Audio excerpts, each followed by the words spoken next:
यदि एबीसीडी चित्र में प्रदर्शित किए गए अनुसार एक समानांतर चतुर्भुज है जिसके दो विकर्ण AC और BD O पर प्रतिच्छेद करते हैं तथा OA equals to x plus 3, OB equals to y plus 2, OC equals to 2x plus y, OD equals to 3y है तो x का मान ज्ञात कीजिए। हेलो डियर्स, डिस्कस कर रहे हैं एप्टीट्यूड, टॉपिक है ज्योमेट्री, ठीक है, ज्यामिति जिसे कहते हैं। प्रश्न है ये आरआरबी ग्रुप डी 2022 से, आरआरबी ग्रुप डी 2022 का प्रश्न है।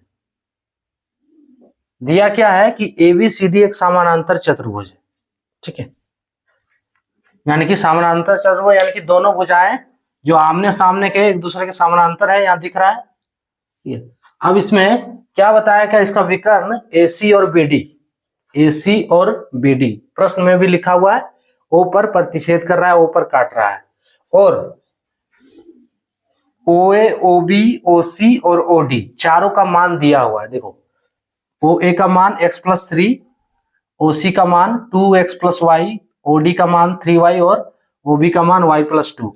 हमको निकालना है कि इसमें x का वैल्यू क्या होगा, ठीक है।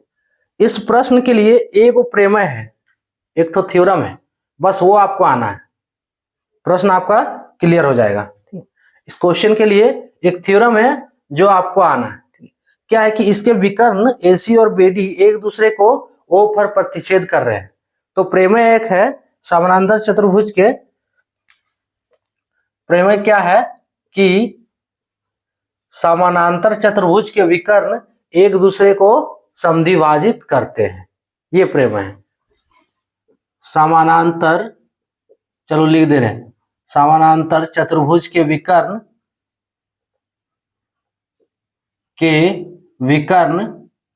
सिर्फ ये प्रमेय आपको याद होना चाहिए, विकर्ण एक दूसरे को समद्विभाजित करते हैं, समद्विभाजित करते हैं, बस। अब ये क्या बता रहा है, इसके विकर्ण एक दूसरे को समद्विभाजित करते हैं, यानी कि O पर प्रतिच्छेद कर रहा है तो जो AC है AC और BD एक दूसरे को समद्विभाजित कर रहा है। इट मींस OA बराबर क्या होगा, OC होगा और OD बराबर OB होगा, है ना। इसलिए यानी कि जो ये हमारा जो O है, O पॉइंट से भुजा जो है O पॉइंट से A तक जितना है उतना O पॉइंट से C तक होगा, फिर O पॉइंट से D तक जितना है उतना O पॉइंट से B तक होगा। कहने का मतलब यही है। सो इसलिए क्या होगा, OA बराबर OA इक्वल्स टू OC और दूसरा क्या है, OD equals to OB, OD equals to OB होगा। अब अगर इससे इक्वेशन निकालें, OA का वैल्यू कितना दिया हुआ है, x प्लस 3 इक्वल्स टू हो गया, OC है तो OC बराबर 2x प्लस y।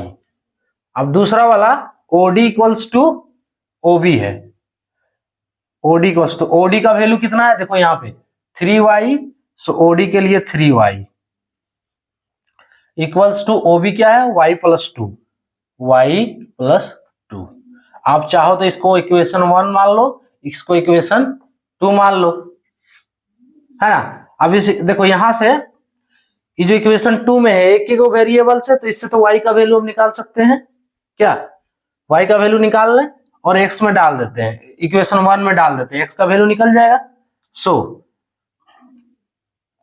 क्या दिया, 3y equals to y plus 2, तो यहां से और 3y minus y equals to क्या हो गया, 2 हो गया, 3y माइनस y 2y, सो 2y और 2y इक्वल्स टू 2, इसलिए y इक्वल्स टू 2/2 कटेगा।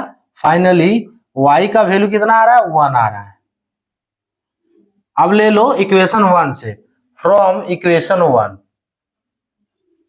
1 क्या करो, y का वैल्यू इक्वेशन 1 में डाल दो, x का वैल्यू आएगा x प्लस 3 बराबर क्या है, 2x रहने दो, प्लस y का वैल्यू कितना है, 1 है, 1 कर दिए। है ना। अब देखो इस x को इधर ले आते हैं RHS में और 1 को LHS में, तो 3 माइनस 1 प्लस में है तो आएगा तो माइनस होगा, 3 माइनस 1 इक्वल्स टू 2x, और x जो है RHS में जाएगा तो ये माइनस हो गया। 3 minus 1 equals to 2 equals to 2x minus x, 2x minus x यानी कि x, है ना। सो x का वैल्यू फाइनली कितना हो गया, 2 हो गया, और ये हो गया इसका आंसर। हमें x ही निकालने बोला है ना। तो x का मान ज्ञात कीजिए, तो आंसर इसका 2 करेक्ट होगा। क्या है ना, दिया है समानांतर चतुर्भुज जिसके जो विकर्ण है एक दूसरे को ओ पर प्रतिच्छेद कर रहे हैं। तो इसके लिए एक प्रमेय सिर्फ याद रखना है कि समानांतर चतुर्भुज के विकर्ण एक दूसरे को समद्विभाजित करते हैं, यानी कि ये प्रतिच्छेद कर रहा है ओ पर, इट मींस ये OA बराबर OC और OD बराबर OB होगा। अब देखो चारों का देखो वैल्यू अलग अलग करके दिया हुआ है ना। OA बराबर OC है तो इसका वैल्यू भी इक्वल होगा, और OD बराबर OB, तो ये वैल्यू को इक्वल कर देना है दोनों को, दो इक्वेशन बना। अब ये दोनों इक्वेशन को सॉल्व कर दो। इक्वेशन 2 सॉल्व किए, y का वैल्यू निकला 1, उसके बाद इस y के वैल्यू को इक्वेशन 1 में डाल दिया तो x का वैल्यू आ गया 2। क्लियर। तो इसका आंसर कितना हो गया, ऑप्शन D 2। तो ये था टॉपिक। जय हिंद।